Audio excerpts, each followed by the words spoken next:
কিছু আছে সব কিছুই ধ্বংস হবে, একমাত্র আল্লাহ রাব্বুল আলামিন বাকি থাকবেন। আমরা পৃথিবীতে এসেছি, যার একদিন জন্ম হয়েছে তার একদিন মৃত্যু হবে, দুনিয়া থেকে বিদায় নেবে। এর কোনো রকমের দুই মত এখানে নেই। পৃথিবীতে মানুষ বহু মতভেদ করে, আল্লাহু আকবার, আল্লাহ তাআলা সম্পর্কেও মতভেদ করে।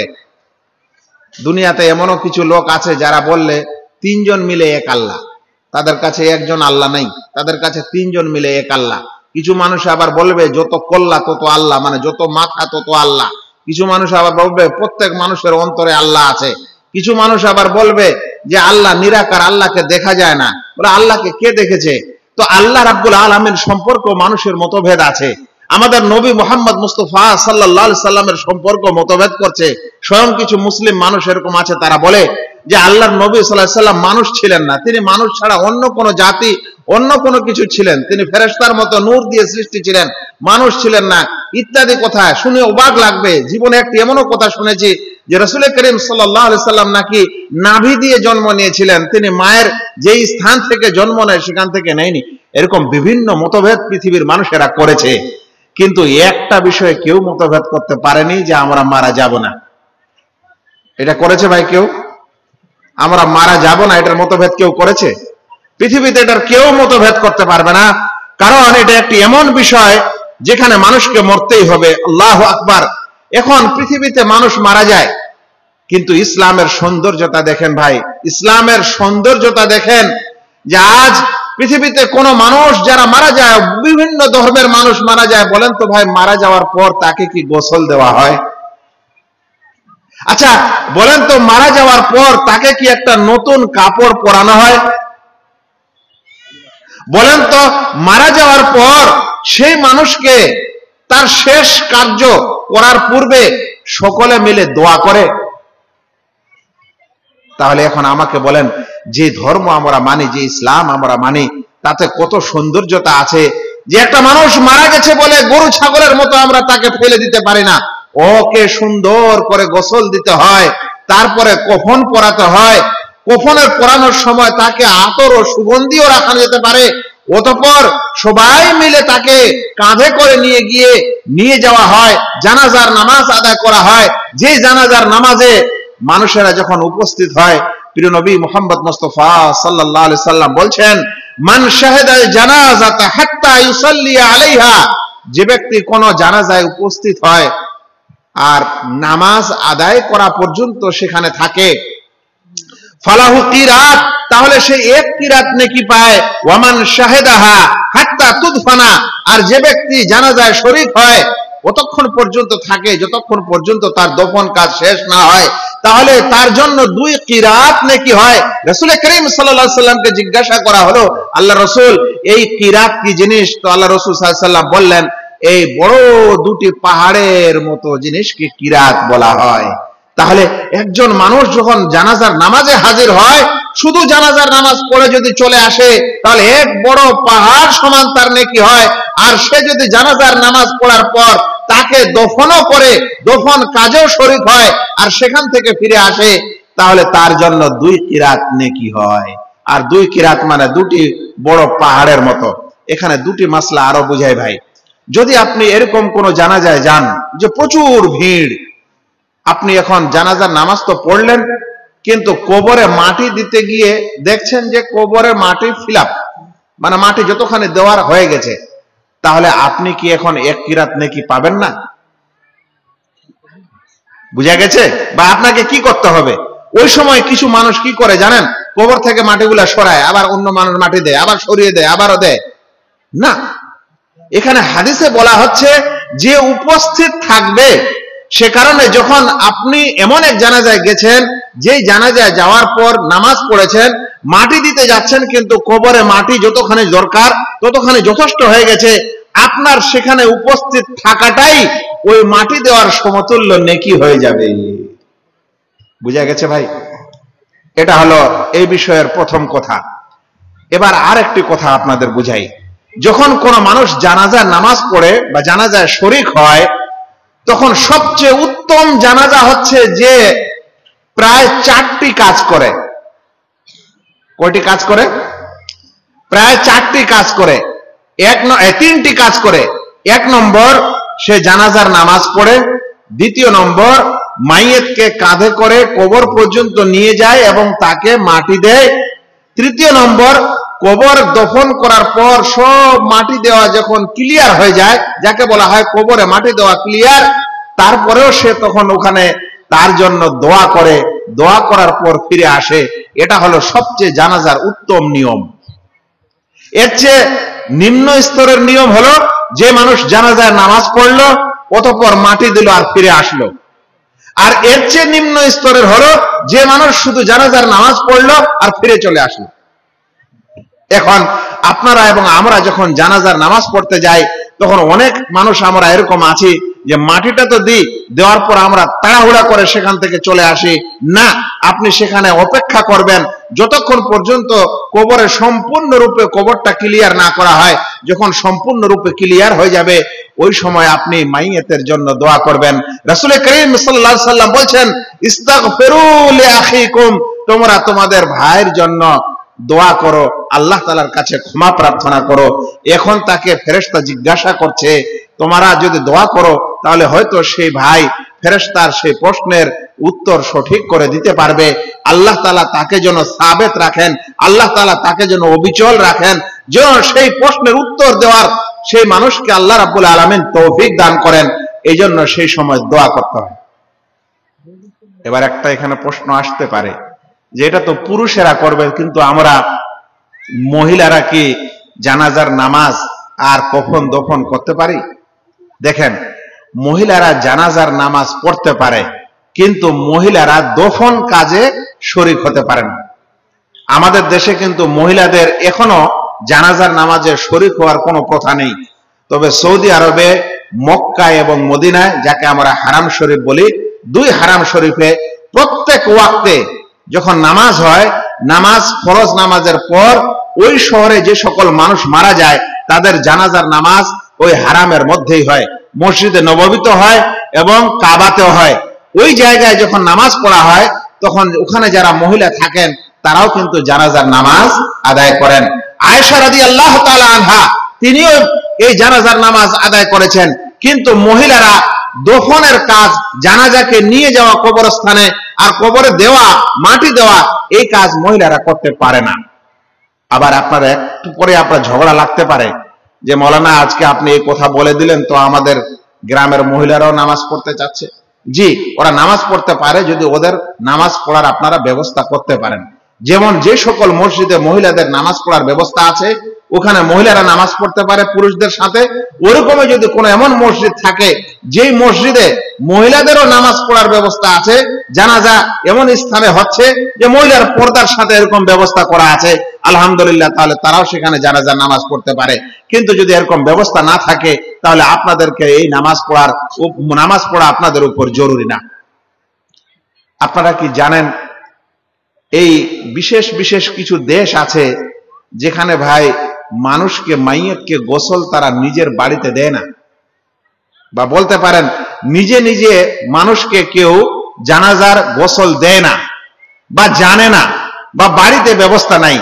সৌদি আরবে আমরা দেখেছি যে শহরে যে মসজিদগুলো হয়, সেই মসজিদের মধ্যে বিশেষ কিছু মসজিদ দেখা গেল শহরে 10টা জুমা মসজিদ আছে, তার মধ্যে 2টা মসজিদ বা 3টা মসজিদের মধ্যে জানাজার মাইয়েতের গোসল দেওয়ার ব্যবস্থা থাকে।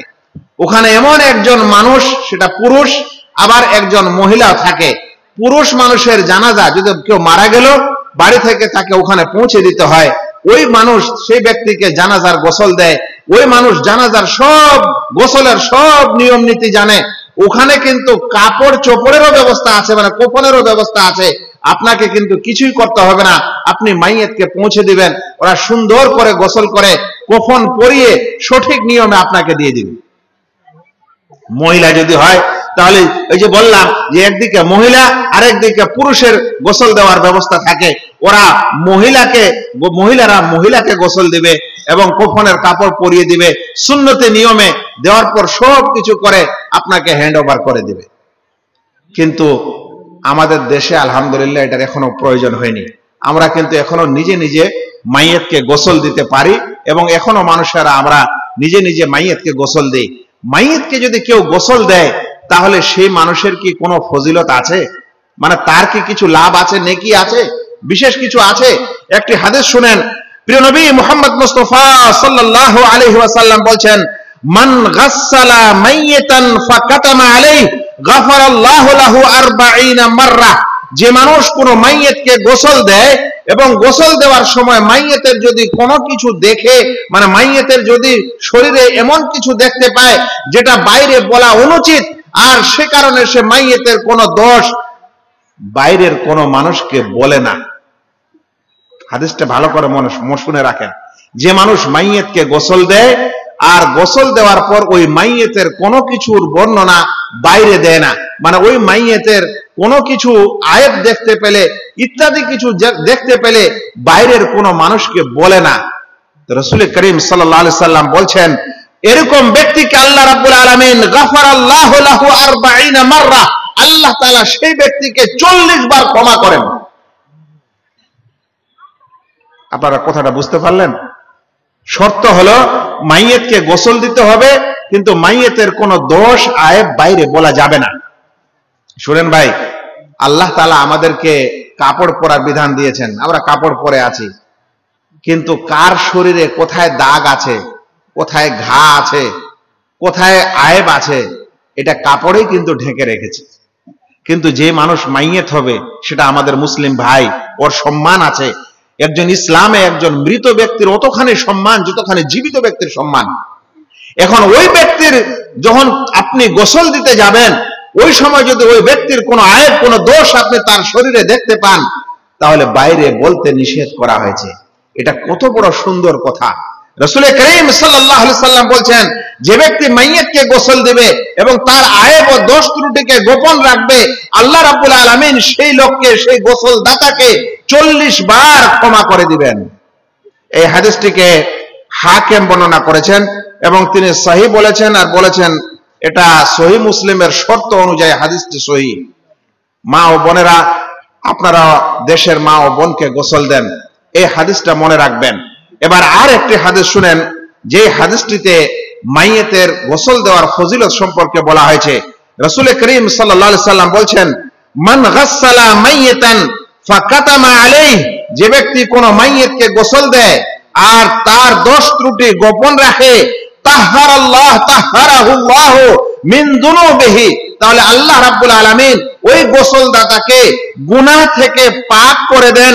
ফাইন কাফানাহু, আর কোন মুমিন মানুষ যদি কোন মুমিন মানুষকে কফন পরিয়ে দেয়, কাসাহুল্লাহ মিন সুন্দুস, তাহলে আল্লাহ রাব্বুল আলামিন তাকে রেশমের কাপড় পরাবেন। প্রথমটা কি হলো? মাইয়িতকে কেউ গোসল দেয়, ওর দোষ না বলে, তাহলে আল্লাহ তাআলা তাকে গুনাহ থেকে পাক করে দিবেন।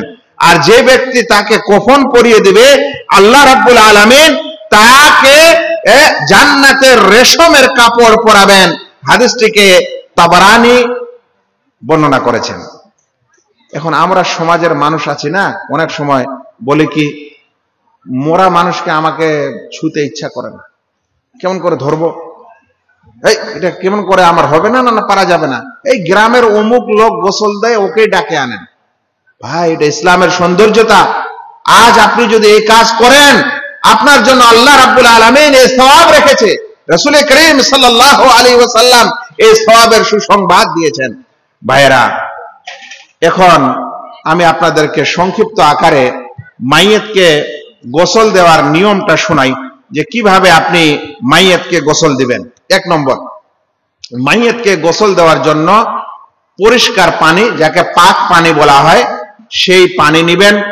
যে ভালো হয় যদি পানিকে একটু গরম করেন এবং সেই পানির মধ্যে যদি বোরের পাতা, কুলের পাতা আপনি ঢেলে দেন। শরিয়া ইসলামের সেই যুগে যখনই গোসল করা হতো, ভালো করে গোসল করার প্রয়োজন হতো, তখন সেই যুগে বোরের পাতা, বোর আপনারা বোর বলেন না, কুল, সেই বোরের পাতা ওই পানিতে তারা দিতেন। ওই পানিতে বোরের পাতা দিয়ে গরম করলে পানিটাতে ময়লা বেশি কাটে। এখন এই যুগে যদিও দেওয়ার প্রয়োজন নেই, কারণ সাবান ইত্যাদি আছে, কিন্তু সেই সুন্নতটা পালন করা ভালো। এই জন্য এই বোরের কুলের পাতা দিয়ে পানি গরম করবেন। গরম করার পর মাইয়িতকে সর্বপ্রথমে আপনাকে এমন এক স্থানে নিতে হবে, সেটা পুরুষ হোক বা মহিলা, এমন এক স্থানে গোসল দিবেন যেই স্থানে সবাই ডাইরেক্ট তাকে না দেখতে পায়। সবার নিজের নজর যেন সেই মাইয়েতের দিকে সবার নজর যেন না যায়, অর্থাৎ পর্দা করে নেবেন। বাড়িতে দেন আর বাইরেই দেন, যেখানে দিবেন চাদর দিয়ে ইত্যাদি দিয়ে পর্দা করে নেবেন। মহিলা হলে আরো ভালো করে করবেন।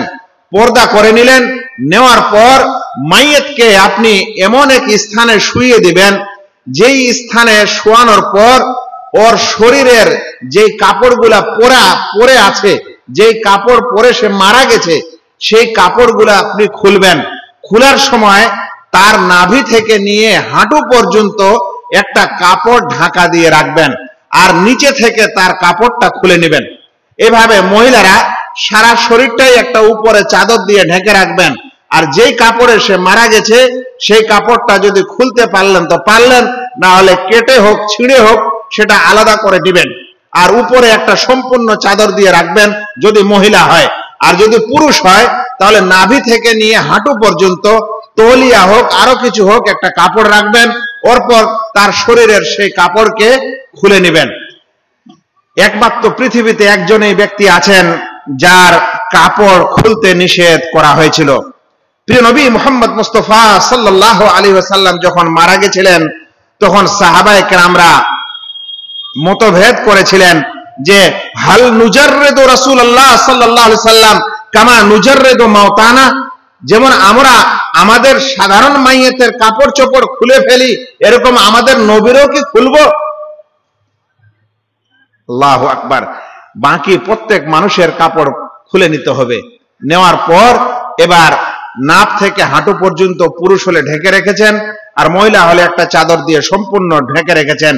এবার আপনি যে পানি গরম করে রেখেছেন সেই পানি দিয়ে ধুতে হবে, কিন্তু তার আগে একটা জিনিস বুঝাই। এই বোতলটা দেন তো।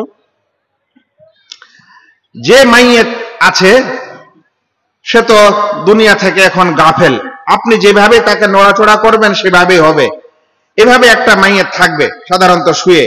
যখন আপনি গোসল দিতে যাবেন কাপড়গুলো খুলে নিলেন, গোসল দেওয়ার আগে তার মাথাটা এইভাবে একটু উপরে উঠাবেন। এখন 2-3 জন মানুষ মিলে গোসল দেয় বা একজনই দেয়, তো ঘাড়ের নিচে হাত দিবেন, দেওয়ার পর তাকে অল্প একটু উঁচা করবেন, আর এক হাত দিয়ে তার পেট একটু চেপে দিবেন। এই একদিক দিয়ে কেউ উঠালো অল্প একটু, আর একজনকে হাত দিয়ে তার পেট একটু চেপে দিবেন। এটা এ কারণে, এটা ফুকাহায়ে কেরামরা বলছেন যে যখন মাইয়েত মারা যায়, মানে কোনো ব্যক্তি মারা যায়, তখন অধিকাংশ মানুষ আতঙ্কে মারা যায়, অনেকের আতঙ্ক হয়, আর বিশেষ করে যাদের ঈমান একটু দুর্বল তাদের আতঙ্ক অনেক বেশি হয়। মুমিনেরা সুসংবাদ পায়। এই আতঙ্কে অনেক মানুষ পেশাব করে দেয়, আর অনেক মানুষ পায়খানাও করে দেয়, কিংবা পেশাব ও পায়খানার দ্বারে অনেক সময় অনেক মানুষ বহুদিন ধরে অসুস্থ বিছানায় পড়ে আছে, তার অনেক কিছু নোংরা হয়তো কিছু বের হয়েছে হয়নি। এই সময় গোসল দেওয়ার আগে আপনি যদি পেট চাপা দেন, তাহলে যদি পেশাব বা পায়খানার রাস্তায় কিছু থাকে তাহলে সেগুলা বের হয়ে গেল। যখন বের হয়ে গেল, এখন আপনাকে সবচেয়ে প্রথমে মাইয়েতকে সবচেয়ে প্রথমে আপনাকে অজু দিতে হবে, অজু করাতে হবে। অজুর সম্পর্কে ওলামায়ে কেরামদের একটা মতভেদ আছে যে মাইয়েতকে অজু করার বিধানটা সঠিক না সঠিক নয়। আমি এখানে সৌদি আরবের সবচেয়ে বড় মুফতি শেখ ইবনে বাজ রাহিমাহুল্লাহর একটি উক্তি আপনাদের শোনাই। তিনি বলছেন লা ইউজাদু হাদিসুন সারিহুন ফিল ওযু, বলছেন ওযুর সম্পর্কে কোনো স্পষ্ট হাদিস পাওয়া যায় না, মানে মাইয়েতকে ওযু করানোর সম্পর্কে কোনো স্পষ্ট হাদিস পাওয়া যায় না। লাকিন ইউস্তাহাব্বু যালিক, কিন্তু তারপরও ওযু করিয়ে দেওয়াটা ভালো, মুস্তাহাব। এখন ওযু যখন আপনি করাবেন তাহলে কি নিয়মে করাবেন? প্রথম নিয়ম হলো যে আপনি ওযুকারের পক্ষ থেকে, মাইয়েতের পক্ষ থেকে আপনি নিজেই বিসমিল্লাহ বললেন। বলার পর মাইয়েতের সর্বপ্রথমে এই 2 হাতকে কবজি পর্যন্ত ধোয়াবেন, যেরকম ওযুর আগে ধুতে হয়। এটা যখন হয়ে গেল, মাইয়েত তো কুলি করতে পারবে না, তাই কোনো কাপড় ভিজিয়ে নিয়ে সেই কাপড় দিয়ে তার মুখটাকে 3 বার ধুয়ে নেবেন, যতক্ষণ পর্যন্ত মুছে নেবেন, যতদূর পর্যন্ত তার দাঁত ইত্যাদিতে আপনার কাপড়গুলো লাগিয়ে মুছে ফেলবেন। এরপর তার নাকটাও মুছে ফেলবেন। ফেলার পর তার চেহারাকে 3 বার ধুবেন। তারপর ডান হাত ধুবেন, তারপর বাম হাত ধুবেন 3 বার করে, অতঃপর মাথার মাসা করে দিবেন, কানেরও মাসা করে দিবেন, 2 পা ধুয়ে দিবেন। এটা হয়ে গেল ওযু করানো। তাহলে মাইয়েতকে ওযু দেওয়া জায়েজ, জরুরি না। কথাগুলো সারাংশ হলো, মাইয়েতকে গোসল করানোর পূর্বে ওযু দেওয়া জায়েজ, জরুরি না। শেখ ইবনে বাজ রাহিমাহুল্লাহ বলছেন ওযু দেওয়াটা মুস্তাহাব। এরপর আপনি কি করবেন? এরপর মাইয়েতকে সবচেয়ে প্রথমে তার ডান পাশটা ধোয়াবেন। রাসূল করিম সাল্লাল্লাহু আলাইহি সাল্লাম বলছেন, ইবদানা বিমায়ামিনহা ওয়া মাওয়াদিউল উযু মিনহা। সেজন্য ডান দিকে সবচেয়ে প্রথমে আপনি ধোয়ানোর চেষ্টা করবেন। যখন ডান পাশটা ধোয়া হয়ে যাবে তখন বাম পাশটা ধুবেন। এইভাবে তার শরীরটা যখন একবার ধোয়া হয়ে যাবে, মানে একবার ডান এবং বাম 2 দিকে মিলে যখন তার শরীরটা একবার ধোয়া হবে, এটাকে বলা হবে একবার ধোয়া। রাসূল করিম সাল্লাল্লাহু আলাইহি ওয়াসাল্লাম মাইয়েতকে বেজোড় গোসল দিতে আদেশ করেছেন। যদি একবারে মাইয়েতের গোসল হয়ে যায় তাহলে আপনাকে দ্বিতীয় ও তৃতীয় বারে দেওয়ার দরকার নেই। কিন্তু যদি আপনি দেখেন একবার গোসল দেওয়ার পরেও তার শরীরে ময়লা ইত্যাদির সম্ভাবনা আছে, তাহলে আপনি 3 বার গোসল দিবেন। 3 বার দেওয়ার পরে যদি দেখেন যে পরিষ্কার এখনো হয়নি, তাহলে আপনি 5 বার দিবেন, মানে বেজোড় দিবেন। রাসূল করিম সাল্লাল্লাহু আলাইহি সাল্লাম বলেছেন, ইগসিলনাহা সালাসান, তোমরা একে 3 বার গোসল দাও, আও খামসান, কিংবা 5 বার দাও, আও সাবান, কিংবা 7 বার দাও, আও আকসারা মিন যালিক, কিংবা এর চেয়ে বেশি দাও, ইন রাআইতুন্না যালিক, যদি মনে করো যে এর চেয়ে বেশি দেওয়ার প্রয়োজন আছে। হাদিসটিকে ইমাম বুখারী এবং মুসলিম বর্ণনা করেছেন। তবে একবার ভালো করে গোসল দেওয়াটা জরুরি, বাকি 3, 5, 7 এটা দেওয়া মুস্তাহাব। আমি আশা করি বুঝাতে পেরেছি আপনাদের। আর যদি কোনো ভাই যারা মাইয়াতকে গোসল দেন এখানে থাকেন, তাহলে আশা করি তারা তাদের ভুল ত্রুটি ইত্যাদি ভালো হবে, শুদ্ধ হবে। আর কেউ যদি দিতে চান, ইনশাআল্লাহ এই আলোচনার পর আপনি আরামসে এই মাইয়াতকে এভাবে গোসল দিতে পারবেন। মাইয়াতকে গোসল দেওয়ার জন্য বিশেষ কোনো দোয়া আছে কি? জি, এগুলো সব প্রশ্ন ওখানে লিখে রেখে দেন, আমি বলে দিচ্ছি। ইনশাআল্লাহ 10 মিনিট সময় দেব, ওই সময় আমাকে বলবেন, আমি সব ইনশাআল্লাহ যতখানি উত্তর দেওয়া দিয়ে দেবো ইনশাআল্লাহ। ঠিক, এটা হয়ে গেল মাইয়াতকে গোসল দেওয়া। একটি কথা মনে রাখবেন, আল্লাহ রাসূল সাল্লাল্লাহু আলাইহি সাল্লাম বলেছেন শেষ গোসলে কর্ফুর ঢেলে দিবে। কি বলেছেন আল্লাহ রাসূল? শেষ গোসলে কর্ফুর দিবেন। কর্ফুর বলা হয় মনে হয় এখানে। তো এই কর্ফুরটা কি জিনিস, এটা বাজারে এখনো পাওয়া যায় কিনে।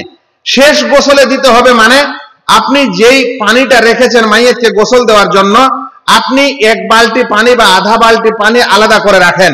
যখন আপনি একবার গোসল দেওয়া হয়ে গেছে, এবার আপনি 3 বার দিতে হবে, দ্বিতীয়বার দিয়ে দিলেন।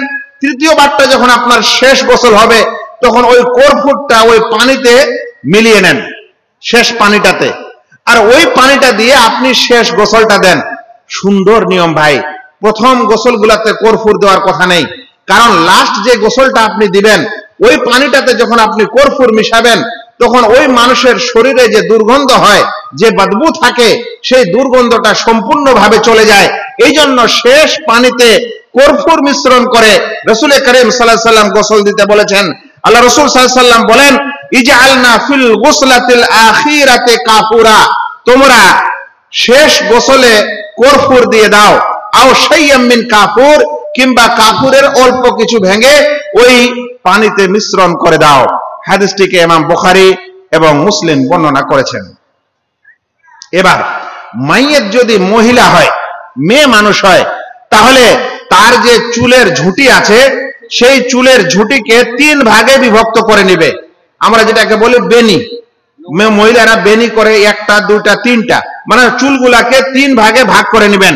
অর্থাৎ 3টা তার চুটি আর 3টা তার বেনি বানাবেন। বানার পর পিছনের দিকে ছেড়ে দিবেন। উপরে খোপা বাঁধতে হবে না, সামনে বা ডানে বামে রাখতে হবে না, পিছনের দিকে ঝুলিয়ে রাখতে হবে। এটা হয়ে গেল মাইয়াতকে গোসল দেওয়ার নিয়ম। আমি খুব সংক্ষিপ্ত আকারে 10 মিনিটে, ধীরে ধীরে বললে মানুষ বেশি বুঝে, কিন্তু আমি তারপরে একটু তাড়াহুড়া করে আপনাদের বলে দিলাম। সোজা করে বলছি, পানি নিবেন, মাইয়াতকে ওযু দিবেন, দেওয়ার পর ডান পাশে প্রথমটা ধোবেন, তারপরে বাম পাশে ধুবেন। মনে রাখবেন যে মাইয়াতকে গোসল দিতে হয় বেজড়, একবার যদি হয়ে যায় তাহলে আপনি দ্বিতীয় তৃতীয়বার দেওয়াটা মুস্তাহাব, কিন্তু 3 বার যদি দিতে চান তাহলে তৃতীয়বার যখন আপনি দিবেন ওই পানিটাতে কর্পূর মিশ্রণ করে সেই মাইয়াতকে সম্পূর্ণ শরীর তার ধুয়ে দিবেন। এটা হয়ে গেল মাইয়াতকে গোসল দেওয়ার সুন্দর নিয়ম। এরপর আসে ভাই মাইয়াতকে কফন পরানো।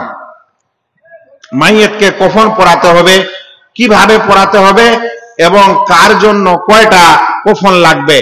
মনে রাখবেন রাসূল করিম সাল্লাল্লাহু আলাইহি সাল্লাম যখন মারা গেছিলেন তখন তার সম্পর্কে যে হাদিসগুলি সহিহ বুখারী এবং মুসলিম এবং ইত্যাদি হাদিসে এসেছে তাতে স্পষ্ট যে আল্লাহ রাসূল সাল্লাল্লাহু আলাইহি সাল্লামকে 3টি কাপড়ে কফন দেওয়া হয়েছিল। রাসূল করিম সাল্লাল্লাহু আলাইহি সাল্লামের এই হাদিস যেটা স্পষ্ট রূপে এসেছে যে আল্লাহ রাসূল সাল্লাল্লাহু আলাইহি সাল্লামকে 3টি কাপড়ে কফন দেওয়া হয়েছিল, সেই 3টি কাপড়ে সাদা কাপড় ছিল। কুফিনা রাসূলুল্লাহ সাল্লাল্লাহু আলাইহি সাল্লাম ফি সালাসাতি সিয়াবিন বিদিন সাউলিয়াতিন ইয়ামানিয়াতিন। আল্লাহ রাসূল সাল্লাল্লাহু আলাইহি সাল্লামকে 3টি কাপড়ে কফন দেওয়া হয়েছিল, যেই 3টি কাপড় সুতি কাপড় ছিল এবং মেড ইন ইয়েমেন ছিল। ইয়েমেন প্রদেশে তৈরি করা 3টি সুতি কাপড়ে আল্লাহ রাসূল সাল্লাল্লাহু আলাইহি সাল্লামকে কফন দেওয়া হয়েছিল। আর অন্য এক হাদিসে এসেছে লাইসা ফিহি কামিসুন ওয়ালা আমামা, সেই কফনে কামিজ ছিল না এবং পাগড়িও ছিল না। সেই কফনে কি ছিল না? কামিজ ছিল না এবং পাগড়িও ছিল না। তাহলে ওই 3টা কফন কি ছিল? ওই 3টা কফন 3টা চাদর ছিল। 3টা কফন কি ছিল? 3টা কফনের কাপড় 3টা চাদর ছিল, অন্য কিছু ছিল না। 3টা চাদর যখন আপনি নেবেন তার মানে মাইয়াতকে যখন আপনি রাখবেন তখন 3টা চাদর আগে বিছিয়ে নেন, নেওয়ার পর তার উপরে মাইয়াতকে রাখেন। প্রথম যে কাফনটা রাখবেন সেটা অল্প একটু ছোট হলেও চলে, কিন্তু দ্বিতীয়টা তৃতীয়টা বিশেষ করে তৃতীয়টা এটা যেন একটু বেশি লম্বা হয়। কফনটা দেওয়ার নিয়ম হবে কেমন? ধরে নেন যে এটা একটা কফনের কাপড়, যেটা আমি আপনাদের হাতের সামনে ধরে আছি। আমার মা ও বোনেরা হয়তো স্ক্রিনে দেখছেন, তারা যেন ভালো করে এটা শুনেন, বিশেষ করে যে মায়েরা কফন কি বলে মাইয়াতকে গোসল দেন। এটা ধরে নেন কফনের কাপড়, এইভাবে আপনি একটা বিছালেন, তারপরে 2টা বিছালেন, তারপরে 3টা বিছালেন, যেটা মাইয়াতের খাট হয় সেখানে কিংবা যে কোনো জায়গায়।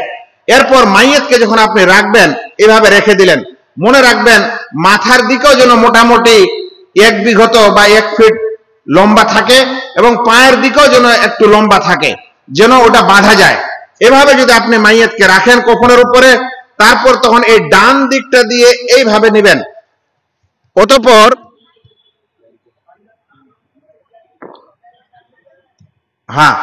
বলছিলাম এইভাবে মাইয়াতকে রাখার পর ডান দিকের কাপড়টা প্রথমে এইভাবে মুড়ে নিলেন, তারপরে বাম দিকেরটা এইভাবে নিলেন। এটা প্রথম চাদরটা হয়ে গেল। এবার দ্বিতীয় চাদরটাও এইভাবেই নেবেন, আর তৃতীয় চাদরটাও এইভাবে নেবেন। একটু যদি আঁকা বাঁকা করে নেন তাহলে বেশি ভালো হয়।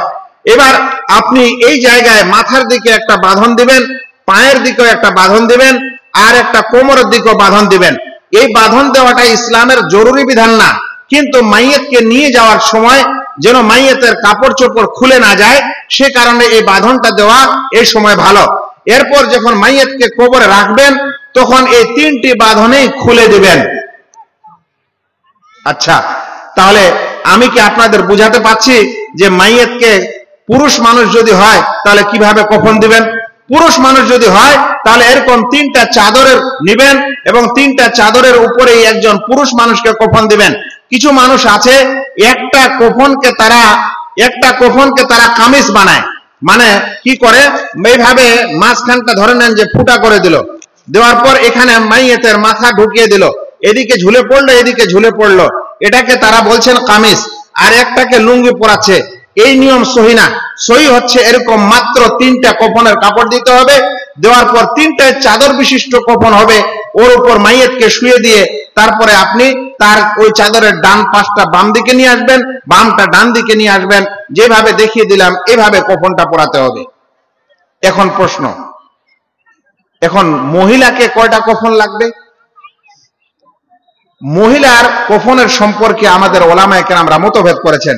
কিছু ওলামা মনে করেন মহিলাদেরকেও এরকমই 3টি কাপড়ে দিতে হবে, যেরকম রাসূল করিম সাল্লাল্লাহু আলাইহি সাল্লামকে 3টি কাপড়ে কফন পরানো হলো, এরকম মহিলাকেও 3টিতে পরাতে হবে। কিছু ওলামা মনে করেন না, মহিলার জন্য কাপড় লাগবে 5টি। 5টির মধ্যে 1 নম্বর হচ্ছে, একটা হবে লুঙ্গি, ওটাকে এজার বলা হয়, দ্বিতীয়টাকে উড়নি, যেটাকে খেমার বলা হয়, আর তৃতীয়টা হবে কামিজ, আর চতুর্থ আর পঞ্চমটা হবে 2টি চাদর। তাহলে হয়ে গেল কয়টি? 5টি।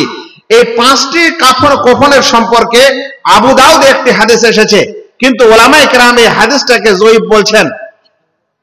কিন্তু শুনে অবাক হবেন যে জমহুর ফোকাহা, মানে ফোকাহাদের মধ্যে প্রায় সকলে এই মত দিয়েছেন যে মহিলাদেরকে 5টি কফনেই কাপড় দিতে হবে। এখানে ইবনু হাজম রাহিমাহুল্লাহ একজন বড় পণ্ডিত, তিনি বলছেন যে যদি দলিলটা দুর্বল হয়, কিন্তু একটা কথা মনে রাখতে হবে যে পৃথিবীতে যে আমরা এখন কাপড় পরি নিজের শরীরে ঢাকার জন্য, বলেন তো পুরুষের বেশি কাপড় লাগে না মহিলার বেশি লাগে? তো বলছেন তাহলে মৃত্যুর পরেও মহিলাদের বেশি কফনের কাপড় লাগাটাই হচ্ছে যুক্তিসঙ্গত। কি বলেছেন উনি? যে যদি দুনিয়াতে বেঁচে থাকার সময় পুরুষের চাইতে মহিলার কাপড় বেশি লাগে তার শরীর ঢাকার জন্য, তাহলে মৃত্যুর পরেও বেশি দেখাটাই বেশি যুক্তি সম্পন্ন। সেজন্য এই 5 কাপড়ে মহিলাদেরকে কফন দেওয়াটা ভালো, কিন্তু কেউ যদি 3 কফনও দিয়ে দেয় ইনশাআল্লাহ সেটাও জায়েজ আছে। তাহলে মহিলাদের 5টি কফন কি হবে? 1 নম্বর হবে, ওটাকে বলা হবে এজার, মানে লুঙ্গি, যেটাকে মহিলারা হয়তো সায়া বলতে পারেন, ওই ধরনের একটা কাপড়। দ্বিতীয়টা হবে কামিজ, যেমন আমি একটু আগে আপনাকে বুঝালাম। এই কামিজ মানে হলো যে কাপড়ের মাঝখানে গলাটা, মাইয়েতের গলা ঢোকার জন্য একটা জায়গা করবেন, আর ওইটা 2 দিকে ঝুলিয়ে দিবেন, এটা হয়ে গেল কামিজ। তাহলে নিচে একটা লুঙ্গি হলো, একটা কামিজ হলো। এরপর মাথা ঢাকার জন্য একটা হবে উড়না, এই উড়না দিয়ে মাথাও ঢাকবে এবং তার কাঁধ ইত্যাদিও ঢাকা থাকবে। এরপরে তখন 2টি চাদর থাকবে, যেরকম পুরুষকে শুধু চাদরে বিছিয়ে তাকে কফন দেওয়া হয়েছিল, ওরকম ওই মহিলাকেও এখন নিচে 2টি চাদর রাখতে হবে। ওরপর ওখানে এই একটি চাদরকে ওইভাবে মুড়বেন যেভাবে পুরুষদের জন্য মুড়ানো শিখিয়ে দিয়েছি। এই নিয়মে মহিলাদেরকেও আপনারা 5 কফনে ইনশাআল্লাহ কফন দিতে পারেন। মনে রাখবেন ওলামায়ে কেরামরা বলেছেন যে একটি কফন হচ্ছে ফরজ। যে কোনো মুসলিম মানুষ, পুরুষ হোক বা মহিলা, তার জন্য একটি কফন অবশ্যই দিতে হবে, এটা ফরজ। একের অধিক দেওয়াটা সুন্নাহ বা মুস্তাহাব। তাই 3 হবে না 5 হবে, এই নিয়ে ঝগড়া করাটা কাম্য নয়, কারণ এটা হলো মুস্তাহাব বিষয়। যেটা নিয়ে ঝগড়া করতে পারেন সেটা হলো একটা।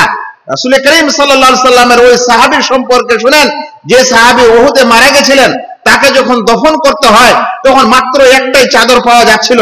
যদি মাথা ঢাকছিলেন তো পা খুলে যাচ্ছিল, পা যদি ঢাকছিলেন তো মাথা খুলে যাচ্ছিল। শেষ পর্যন্ত মাথা ঢাকা হয়েছিল, পায়ের দিকে ইজখির ঘাস দেওয়া হয়েছিল। এখান থেকে ওলামারা বলছেন যে মহিলাদের, মানুষের কফন একটা হচ্ছে ফরজ, বাকিগুলা হচ্ছে মুস্তাহাব।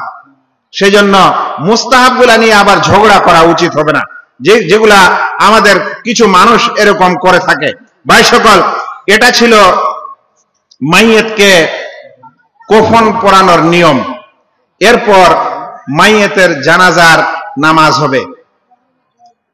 জানাজার নামাজ ইসলামের একটা সবচেয়ে সৌন্দর্য বিধান। ইমাম আবু হানিফা রাহিমাহুল্লাহ বলতেন যে জানাজার নামাজ হচ্ছে আসলে দোয়া। আসলে দোয়া মানে এই জানাজার নামাজের মাধ্যমে আমরা মাইয়েতের জন্য দোয়া করে থাকি। ভাইয়েরা, রাসূল করিম সাল্লাল্লাহু আলাইহি ওয়াসাল্লাম একটি হাদিসে বলেছেন যে কেউ যদি কোনো মাইয়েতের নামাজ আদায় করে, মানে জানাজার নামাজ পড়ে 40 জন মানুষ, আর অন্তর দিয়ে যদি তার জন্য দোয়া করে, তো আল্লাহ রাব্বুল আলামিন তাকে মাফ করে দেন। কিন্তু আল্লাহর ওয়াস্তে একটা কথা বলেন, আমাদের সমাজে যে মাইয়েতের জানাজাতে আজকাল মানুষ বেশি হয়, এর মধ্যে কয়টা মানুষ দোয়া জানে? এর মধ্যে কয়টা মানুষ দোয়া জানে?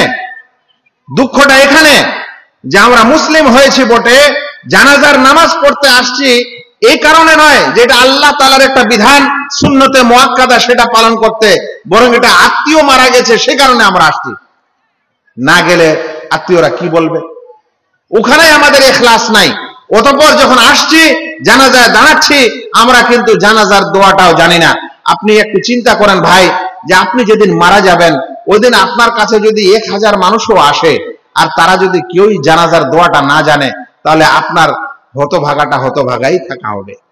এই জন্য এই জানাজার বিধানগুলিও জানতে হবে, জানাজার নামাজও জানতে হবে, জানাজার দোয়াও আপনাকে জানতে হবে। জানাজার নামাজ যখন পড়বেন, জানাজার নামাজ পড়া হলে 4 তাকবীরে এই জানাজার নামাজ আদায় করতে হয়। প্রথম তাকবীর আল্লাহু আকবার বলে আপনি সূরা ফাতিহা পাঠ করবেন। কেউ যদি তার আগে সানা পাঠ করে তো ইনশাআল্লাহ জায়েজ আছে, মানে সানা ও সূরা ফাতিহা কিংবা শুধু সূরা ফাতিহা পাঠ করবেন। অতঃপর দ্বিতীয় তাকবীর আল্লাহু আকবার দিবেন, দেওয়ার পরে দরুদ পাঠ করবেন, আল্লাহুম্মা সাল্লি আলা মুহাম্মদ। এই দরুদটা যখন শেষ হবে তখন তৃতীয় তাকবীর দিবেন। তৃতীয় তাকবীর দেওয়ার পর আপনি জানাজার দোয়া পাঠ করবেন। একটি হাদিস মনে পড়ে গেল, আল্লাহ রাসূল সাল্লাল্লাহু আলাইহি সাল্লাম একদিন এক সাহাবীর জানাজায় এরকম দাঁড়িয়েছেন, আর এই তৃতীয় তাকবীরের পর আল্লাহ রাসূল দোয়া করছেন। ওই দোয়ার শব্দগুলা এত সুন্দর, আল্লাহ রাসূল বলছেন, আল্লাহ একে ক্ষমা করে দাও, একে মাফ করে দাও, একে দুনিয়ার জীবন থেকে উত্তম জীবন দাও। আল্লাহ এ দুনিয়াতে যে পরিবার পেয়েছিল এর চাইতে ভালো পরিবার দাও, দুনিয়ার ঘরের চাইতে ভালো ঘর ওকে দাও। আল্লাহ একে ক্ষমা করে দাও, একে জাহান্নামের আগুন থেকে নাজাত দাও। একজন সাহাবী পিছন থেকে তিনি এই দোয়া শুনে বলছেন যে আমি তামান্না করলাম, আমি আল্লাহর কাছে আশা করছিলাম যে যদি আজ আমি এই লাশটা হতাম, এই মৃত মানুষটা হতাম, তাহলে আমি খুব সৌভাগ্যবান হতাম। আল্লাহ রাসূল সাল্লাল্লাহু আলাইহি সাল্লাম এত সুন্দর করে দোয়া করলেন। আর এরকম যার জন্য দোয়া করবেন আল্লাহ তাআলা তাকে ক্ষমা করবেন।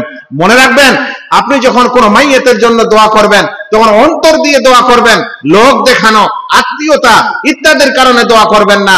আসলে তাকে মন দিয়ে দোয়া দিবেন। আপনি তার জন্য মন দিয়ে দোয়া দিলে আপনার জন্য মন দিয়ে দোয়া করার মানুষ হাজির হবে। আরো একটা কথা মনে রাখিয়েন, রাসূল করিম সাল্লাল্লাহু আলাইহি ওয়াসাল্লাম ওই সকল মানুষের দোয়া কবুল করার ওয়াদা করেছেন যে সকল মানুষ মাইয়েতের জন্য দোয়া করে ইখলাসের সাথে আর আল্লাহর সাথে কোনো শিরক করেনি। এরকম মানুষের দোয়াই আল্লাহ রাব্বুল আলামিন শুনতে চেয়েছেন এবং কবুল করতে চেয়েছেন। এবার মাইয়েতের যখন জানাজা হয়ে গেল তখন তাকে কবরস্থানে যে নিয়ে যাওয়া হবে, যে খাটে করে, এই সময় তাকে দ্রুত নিয়ে যেতে হবে, তাড়াহুড়া করে নিয়ে যেতে হবে, আস্তে আস্তে ধীরে ধীরে নিয়ে যেতে হবে না। সুন্নাহ হচ্ছে জোরে জোরে নিয়ে যাওয়া। সুন্নাহ এটাও যে আপনি কিছুক্ষণ নিলেন, কেউ আর কিছুক্ষণ নিলেন। আমরা সমাজে দেখি 4-5 জন মানুষ ঘাড়ে নিয়েছে, ওদেরকে ভারী লাগছে না, কষ্ট হচ্ছে না, আর কিছু হচ্ছে, অন্য মানুষেরা আগে আসে না। এটা আপনার আমার সকলের কর্তব্য, এটা সুন্নাতে, এটা হচ্ছে কিফায়া, এটা হচ্ছে ফরজে কিফায়া। আমাদের কিছু মানুষকে করতেই হবে। আপনি এভাবে তাড়াতাড়ি করে কবরস্থানে নিয়ে যাবেন। আল্লাহ রাসূল সাল্লাল্লাহু আলাইহি সাল্লাম বলেছেন যে যদি সে ভালো মানুষ হয় তাহলে তাকে তাড়াতাড়ি কবরে রাখাই ভালো, যেন সে তার ভালো আল্লাহ তাআলার কিছু কাছে পেয়ে যায়। আর যদি মন্দ মানুষ হয় তাহলে তাকে ঘাড় থেকে তাড়াতাড়ি নামিয়ে দেওয়াই ভালো। বুঝতে পারছেন? যদি মন্দ হয় তাহলে ঘাড়ে না রাখাই ভালো মন্দটাকে। আর যদি ভালো হয় তো তাড়াতাড়ি দফন করেন, তাহলে সে জান্নাতের যা কিছু নিয়ামত পাওয়ার সেটা সে সেখানে পাবে। এরপর আপনি মাইয়াতকে যখন কবরস্থানে নামাবেন তখন বিশেষ করে ওই ব্যক্তি কবরে নামবে যে ব্যক্তি সেই রাতে তার স্ত্রীর সাথে সহবাস করেনি। রাসূল করিম সাল্লাল্লাহু আলাইহি ওয়াসাল্লাম তার মেয়ে যখন মারা গেছিল, উসমান রাদিয়াল্লাহু তাআলা আনহু তার জামাই ছিলেন, প্রথম স্ত্রী, যখন মারা গেছিল আল্লাহ রাসূল সাল্লাল্লাহু আলাইহি ওয়াসাল্লাম কবরের কাছে বসে আছেন। আর ওই সময় আল্লাহ রাসূল সাল্লাল্লাহু আলাইহি ওয়াসাল্লাম এই কথা বলেছিলেন যে ওই ব্যক্তি কবরে নামো যে ব্যক্তি আজ রাতে তার স্ত্রীর সাথে সহবাস করেনি। আল্লাহু আকবার। আমি এই বিষয়টার সম্পর্কে তথ্যগুলা পড়ছিলাম যে কেন আল্লাহ রাসূল সাল্লাল্লাহু আলাইহি ওয়াসাল্লাম এই কথা বলছেন। শেষ পর্যন্ত উলামায়ে কেরামরা বলেছেন যে মানুষ তার স্ত্রীর সঙ্গে রাতে সহবাস করেছে, ও যদি আজ কবরে কোনো মহিলাকে দফন করার জন্য নামে তাহলে তার মনে সেই রাতের কথাগুলি মনে আসতে পারে, স্মরণ আসতে পারে, যেটা ওই মাইয়াতের শানে বেয়াদবি হবে এবং তার মনে ইখলাস থাকবে না। সেজন্য এরকম মানুষ যেন সেই কবরের ভিতরে না নামে। যখন মাইয়াতকে কবরে নামানো হবে তখন যারা কবরে নামাবে তারা বলবে বিসমিল্লাহ ওয়া আলা মিল্লাতি রাসূলিল্লাহ। এখন কবর 2 ধরনের হয়, একটাকে বলা হয় বগলি কবর আর একটাকে বলা হয় সিন্দুকি কবর, সোজা কবর। যে সকল মাটি শক্ত সেখানে বগলি কবর করা যায়। বগলি কবর মানে এভাবে কবরটা সোজা করে খুঁড়ে এভাবে পেটের বগলের দিকে খোদাই করে নেওয়া, মাইয়েতকে ওই বগলের দিকে মানে এই কাঁধের দিকে ওইদিকে শুয়ে দেওয়া, এটাকে বলা হয় বগলি কবর। এই কবর আল্লাহ রাসূল সাল্লাল্লাহু আলাইহি ওয়াসাল্লাম ভালোবেসেছেন এবং এর প্রশংসা করেছেন। যদি কিন্তু মাটি যদি শক্ত না হয়, ধসে যাওয়া ইত্যাদির ভয় থাকে, তাহলে আপনি সোজা কবরও দিতে পারেন। মাইয়েতকে কবর দেওয়ার পর মাইয়েতের উপর ছাদ দেওয়া এটা ভালো। মনে রাখবেন, সিন্ধুকি কবর হলে উপরে ছাদ দিতে হয়, কিন্তু বগলি কবর যদি হয় এরকম সোজা হয়েছে, ভিতরে মাইয়েতকে ঢুকিয়ে দিয়েছেন, তাহলে উপরে ছাদ দেওয়ার দরকার নেই, মাইয়েত ভিতরে ঢুকানো আছে। এবার আপনি এইভাবে যে কোনো ইট টিট ইত্যাদি বিছিয়ে দেন, এরপর ওই কবরে যদি মাটি দেন তাহলে ওই কবর ধসে পড়ে না। কিন্তু যেই কবর সিন্ধুকি হয় উপরে ছাদ থাকে, আর বিভিন্ন কারণে 6 মাস 1 বছর পর কবরটা নিচে বসে যায়। আমি সৌদি আরবের কবরস্থানে যখন যাই তখন আমি আমাদের দেশের কবরগুলোকে স্মরণ করছি যে আমাদের দেশের প্রত্যেক পুরাতন কবর মাঝে মাঝে ঢুকানো থাকে, মানে গর্ত থাকে, এখানে একটাও কবর আবার ধসেনি কেন? তখন প্রথম যেদিন দফন করি সেদিন বুঝলাম, বগলি কবর যখন দেওয়া হয় তখন যতটুকু বগলি করা হয়েছে ততটুকু এভাবে কাঁচা ইট বিছিয়ে দিয়েছে, এবং মাটি যখন উপর থেকে দেওয়া হয়েছে সম্পূর্ণ কবর মাটিতে ভরে গেছে, এখানে বসার আর কোনো জিনিস থাকে না, সেজন্য সেখানকার কবর বসে না। আর আমাদের দেশের কবর মাসখানের মধ্যে এবং বর্ষার সময় হলে 6 মাসের মধ্যে কবর ধসে যায় এবং বসে যায়। এটা ছিল মাইয়েতকে কবরে কবর দেওয়ার নিয়ম। এরপর যখন কবর দেওয়া হয়ে যাবে, সম্পূর্ণরূপে হয়ে যাবে, যদি সেখানে শিয়াল ইত্যাদি মাইয়েতকে তুলে ফেলার ভয় থাকে তাহলে সেটা ঘিরে দেওয়া জায়েজ আছে, নেট দিয়ে ইত্যাদিও ঘিরে দেওয়া জায়েজ আছে। কিন্তু যদি এগুলোর কিছু সম্ভাবনা না থাকে তাহলে এমনি খালি রাখতে হবে। যখন দফন শেষ হবে তখন মানুষেরা যেন তার জন্য ইস্তেগফার করে। আল্লাহ রাসূল সাল্লাল্লাহু আলাইহি ওয়াসাল্লাম বলেছেন, ইস্তাগফিরু লিআখিকুম ফাইন্নাহুল আন ইউসাল, তোমরা তোমাদের ভাইয়ের জন্য এই সময় আল্লাহর কাছে ক্ষমা চাও, কারণ তাকে এখন জিজ্ঞাসা করা হচ্ছে। এবার মানুষ তার জন্য ক্ষমা চেয়ে বাড়িতে ফিরবে। উল্লেখ্য, যারা মাইয়েত বাড়ির মানুষ হবে তাদেরকে সেই দিন যেন মানুষেরা, আত্মীয় স্বজনেরা খাবার দাবার পৌঁছে দেয়। এটা ওই দিন যেদিন মানুষের উপর মুসিবত আসে, তাদের মন ভালো থাকে না, তাদের সকলের মন খারাপ থাকে এবং বিভিন্ন ধরনের সমস্যা থাকে। এই দিন আমাদের দেশের কিছু মানুষ আবার ওদের বাড়িতেই খাওয়া দাওয়া করে বা ওদের কাছেই খাওয়া দাওয়া করার চেষ্টা করে। ওই দিন তাদেরকে সাহায্য করার দিন, ওই দিন তাদেরকে তাসাল্লি দেওয়ার দিন, ওই দিন তাদেরকে ভালো করে যাদের তাদের পাশে থাকার দিন। কিন্তু মানুষেরা ওই দিন তাদের বাড়িতে খাবার দাবার করে, এটা খুব খারাপ জিনিস। তবে আত্মীয় স্বজন দূর থেকে যদি আসে তাহলে গ্রামের মানুষ বা অন্য মানুষেরা তাদের খাবার ব্যবস্থা করতে পারে, ইনশাআল্লাহ, এতে কোনো সমস্যা নেই। আমি এই কিছু কথা বলে আজকের আলোচনা শেষ করতে যাচ্ছি। আপনারা কিছু প্রশ্ন করছিলেন, যদি কারো প্রশ্ন থাকে সেটা মৌখিকও বলতে পারেন কিংবা লিখিতও দিতে পারেন।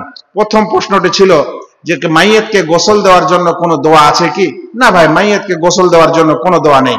আপনি বিসমিল্লাহ বলে গোসল দিবেন, আলহামদুলিল্লাহ, দোয়া গোসল ক্লিয়ার। মাইয়াতকে ওই নোংরা পরিষ্কার করার জন্য ঢেল ব্যবহার করা যায়, 3টা ঢেল যে ব্যবহার করি, এটা আবার কোথায় ব্যবহার করেন? কোন হাদিসে আসেনি ঢেল ব্যবহার করার কথা, কোন হাদিসে ঢেল ব্যবহার করার কথা আসেনি। এই জন্য এই প্রথা যদি আপনাদের এখানে থাকে তো আমাদের এখানে নাই। একটা কথা মনে রাখবেন, যদি কোনো প্রথা বিদআতি হয় তাহলে ওটা কিছু জায়গায় থাকে, কিছু জায়গায় থাকে না, সেজন্য এই প্রথা নাই।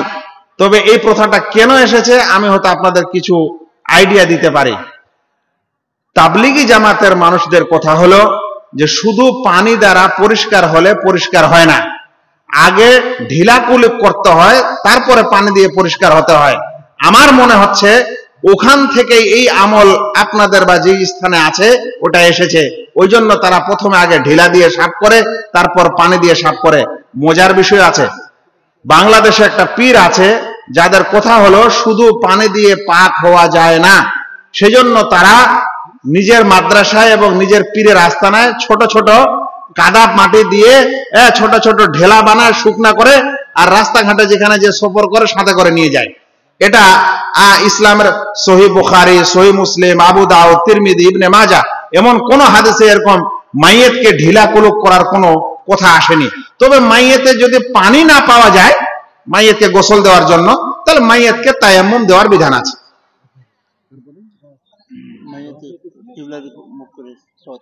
জি জি, মাইয়াতকে কাঁধ করে শোয়াতে হবে কবরে, এভাবে চিৎ করে না, কাঁধ করে শোয়াতে হবে, আর চেহারাটা যেন কিবলার দিকে থাকে। জি না না না, মিসওয়াক না, কাপড় দিয়ে করে দিবেন তাহলে হবে। জি, আর কিছু আছে? তাহলে এখানে আজ আলোচনা শেষ করে দিই ইনশাআল্লাহ। মায়াত অসুস্থ থাকার কারণে মুছ দাড়ি বড় হয়ে গেছে। জি ভাই, জি। তখন দেখা গেল যে শেষ মুহূর্তে তখন ওর মুছটাকে কেটে ফেলছে। জি জি জি, মরে যাওয়ার পরে তারপরে গোসল হয়েছে। এটা আমাদের কিছু ফোকাহাদের মতামত ভাই, এটাতে কোনো সহিহ হাদিস বা দলিল নাই। আমাদের কিছু ওলামা ফোকাহা এটা মত দিয়েছেন যে মাইয়াতের যদি নখ বড় থাকে, মোচ বড় থাকে, মানে জীবিত থাকার সময় যে জিনিসগুলা বড় হলে কাটার কথা আছে, যেমন নখ বড় হলে কাটার কথা আছে, মোচ আছে, এমনকি জিরে নাফ সেটা কাটার কথা আছে, তো মাইয়াতেরও যদি বড় থাকে তাহলে সেটা কাটা যাবে। এটা কিছু ফোকাহাদের মত, এটা জরুরি না। যদি মনে করেন যে আসলে খুব বড় হয়েছে তাহলে কেটে দিতে পারেন, নচেত সাধারণত না দিলেও কোনো অসুবিধা নেই। এটা ওলামাদের আমাদের মতামত আছে। জাযাকুমুল্লাহ খাইর। বলার জন্য বলছি যেন কি আর যেন কেউ শুনে যে কেউ সানা পড়ে আর কেউ ডাইরেক্ট সূরা ফাতিহা, কোনটা উত্তম জানাজার জন্য? এই উত্তমটা ভাই এই সময় বলতে পারবো না, তবে সূরা ফাতিহাটা যথেষ্ট। ইবনে আব্বাস রাদিয়াল্লাহু তাআলা আনহু পড়লেন, পড়ার পর বললেন যে যেন তোমরা জানতে পারো যে এটা সুন্নাহ। কিন্তু ওই হাদিসে সানাও তিনি পড়েছিলেন এই কথা উল্লেখ হয়নি। সানা পড়ার কথাটা এসেছে যেহেতু অন্য নামাজে সানা পড়া হয় তারপরে সূরা ফাতিহা পড়া হয়, সেজন্য জানাজাতেও সানা পড়তে হবে তারপরে সূরা ফাতিহা পড়তে হবে, এটা ওলামাদের কিয়াস।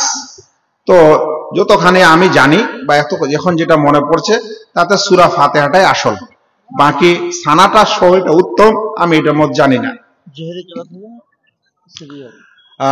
ফিসফিস শব্দে কেরাত হবে, এটা বেশি ভালো, মানে একদম নামাজের মতো জাহারি হবে না আর খুবই চুপচাপ হবে না। তবে এই সময় কেউ যদি জাহারি পড়ে, কেউ যদি সিররি পড়ে, ইনশাআল্লাহ দুটি আমল সাহাবাদের থেকে এসেছে। ইবনে আব্বাস জাহারি পড়েছিলেন, অন্যান্য সাহাবারা সিররি পড়তেন।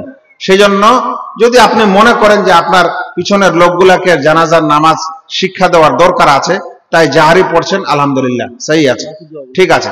বাকি দোয়াগুলো ফিসফিস শব্দে জাহারি পড়বেন। যেমন ধরে নেন আল্লাহুম্মা সাল্লি আলা মুহাম্মদ ওয়া আলা আলি মুহাম্মদ কামা সাল্লাইতা আলা ইব্রাহিম ওয়া আলা আলি ইব্রাহিম, এই ধরনের আওয়াজে আপনি জানাজার নামাজ পড়তে পারেন। এটা কি কেউ বলছে এটা সিররি না, এটা জেহরি না, এটা কোন শব্দ আবার? না না না না, এটা জেহরি। যেই আওয়াজ মানুষ শুনতে পায় সেটাকে জাহারি বলে। আওয়াজ তিন ধরনের হয়, যেমন বলেই দিলেন, প্রশ্নটা তো বলে দিই। ইসলামের দৃষ্টিতে তিন ধরনের পড়া হয়। একটাকে বলা হয় জাহারি। জাহারি মানে যেই শব্দটা আপনিও শুনছেন, আপনার পাশের মানুষ শুনছে। এবার পাশের মানুষ মানে গোটা জামাত এটা না, আপনার পাশের মানুষ, এটাকে বলা হয় জাহারি। দ্বিতীয়টা হলো সিররি, যেটা আপনি শুনবেন, অন্য মানুষ কেউ শুনবে না। আর তৃতীয়টা হলো মনে মনে পড়া। মনে মনে পড়া ইসলামে এগুলা ধর্তব্য নয়।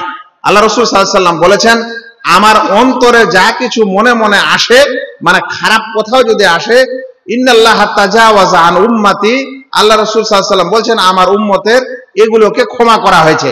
আপনারা যখন নামাজে দাঁড়ান, কিছু মানুষ সূরা ফাতিহা ইত্যাদি মুখ হিলায় না, মুখ নাড়ায় না, ঠোঁট নাড়ায় না, জিভও নাড়ায় না, এরকম চুপচাপ থাকে, মনে মনে পড়ে। ওলামারা বলছেন এই পড়াকে পড়া বলা হবে না, তার নামাজ হবে না। কিন্তু ইসলামে পড়া তাকেই বলা হয় যে কম করে হলে তার যেন জিভ নড়ে আর ঠোঁটও নড়ে, যেটাকে বলা হয় সিররি পড়া। এরকম যাবতীয় দোয়া, জিকির, আজকার গুলি এইভাবে পড়তে হবে। হ্যাঁ, যখন মানুষের খরচ হয়ে যায়, খরচ গোসলের আগে কি দোয়া কিংবা জিকির আজকার করতে পারে? জি, ফরজ গোসল, মানুষের উপর যদি গোসল ফরজ থাকে তাহলে কোরআন পড়া ছাড়া বাকি সব জিকির আজকার করতে পারে। আয়েশা রাদিয়াল্লাহু তাআলা আনহা থেকে বর্ণিত, জি পড়া যাবে। শুনেন, আপনি যায় না কথার পর শুনেন, তারপর যান। আয়াতুল কুরসি একটা হলো কোরআনের তেলাওয়াতের নিয়তে পড়া, যেহেতু এটা কোরআনের আয়াত, তেলাওয়াতের নিয়তে পড়া। আর আয়াতুল কুরসি আবার এরকম আছে যেটা জিকির আজকার স্বরূপ পড়া। তো জিকির আজকার স্বরূপ পড়া যাবে কি যাবে না, যেহেতু কোরআনের অংশ, এগুলো সব মতভেদের মাসলা। তবে যে হাদিস থেকে ওলামায়ে কেরামরা দলিল দিয়েছেন যে পড়া যাবে জিকির আজকার স্বরূপ, সেই হাদিসটা হলো যে আল্লাহ রাসূল সাল্লাল্লাহু আলাইহি ওয়াসাল্লামের সম্পর্কে আয়েশা রাদিয়াল্লাহু তাআলা আনহা বলছেন, কানা রাসূলুল্লাহ সাল্লাল্লাহু আলাইহি ওয়াসাল্লাম ইয়াযকুরুল্লাহ আলা কুল্লি আহইয়ানি। আল্লাহ রাসূল সাল্লাল্লাহু আলাইহি ওয়াসাল্লাম সব সময় তিনি আল্লাহ তাআলার জিকির করতেন। দুটি স্থানে জিকির করা যায় না, স্ত্রী সহবাসের সময় এবং বাথরুমে, এই স্থানে জিকির হবে না, যদিও আপনি পাক সাফ থাকেন। এখন বাকি থাকলো আপনি নাপাক আছেন, মানে বড় গোসল ফরজ, আপনার উপর গোসল ফরজ হয়েছে, এই সময় আপনি বিসমিল্লাহ, সুবহানাল্লাহ, আলহামদুলিল্লাহ, আল্লাহু আকবার, এগুলাকে বলা হয় জিকির আজকার। এমনকি দরুদ, এ সকল কিছু আপনি পাঠ করতে পারেন। এখন এর মধ্যে কিছু এমন আয়াত আছে কোরআনের যেগুলা জিকির হিসাবে পড়া হয়। আমরা বলবো সমাধান স্বরূপ যে ওই কোরআনের আয়াত, সম্পূর্ণ আয়াত, এগুলা ছেড়ে দেওয়াই ভালো। কারণ যেহেতু এটা কোরআনের অংশ, আর কোরআন নাপাক অবস্থায় পড়তে নিষেধ করা হয়েছে। বাকি জিকির আজকার গুলা করেন তাহলে বেশি ভালো। জি, রুকু পেলে কি মানে রাকাত হয়? রুকু পালে রাকাত হয় জমহুরের কাছে, জমহুর ওলামার কাছে। কিন্তু আহলুল হাদিস ওলামারা মনে করেন সূরা ফাতিহা ছাড়া নামাজ হয় না। তাই কেউ যদি রুকুও পায়, তারপরও সেই রাকাতটা তাকে ধরতে হবে না, উঠে পুনরায় পড়তে হবে। এটা অধিকাংশ আহলুল হাদিস ওলামাদের মত। ঠিক, আল্লাহ বারাক ফিক। জাযাকুমুল্লাহু খাইরান ওয়া আহসানুল জাযা। আলহামদুলিল্লাহ, হযরত শেখ জনাব আব্দুর রহিম